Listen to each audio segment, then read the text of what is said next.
every county, even though there is no agriculture there. I don't think you want to increase the value of your currency. What you want to do is to keep your currency having a relatively constant value.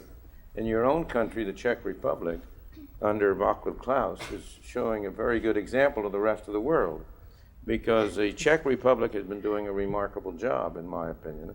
Of all of the Eastern European countries, it's probably been doing the best job.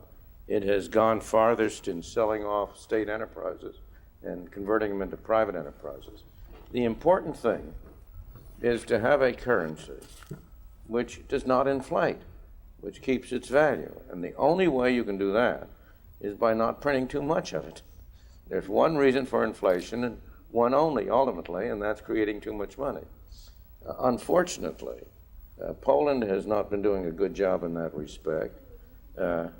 Hungary has been doing a moderate job, but I think the Czech Republic has, on the whole, been doing rather the best job of the various ones. So, but don't imitate the United States. The United States is not the right model for you. The right model for you is a much more free enterprise society. I would say Hong Kong before the Chinese take over is the best model. Or the right model for you is the way you were in 1938 or 39. People forget that in 1938 or 39, Czechoslovakia was one of the wealthiest countries in the world, with one of the highest incomes.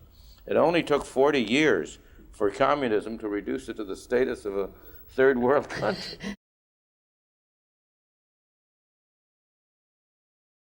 No, we're going the wrong way.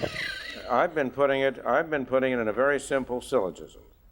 Everybody agrees that capitalism has been a success. Everybody agrees that socialism has been a failure. The conclusion, therefore, we need more socialism. Now, how do you make any sense out of that? You can't, and yet that's exactly what's been happening. Government has been getting bigger. Most of the proposals that are before Congress would involve more government involvement. The health care program is an obvious case. Why?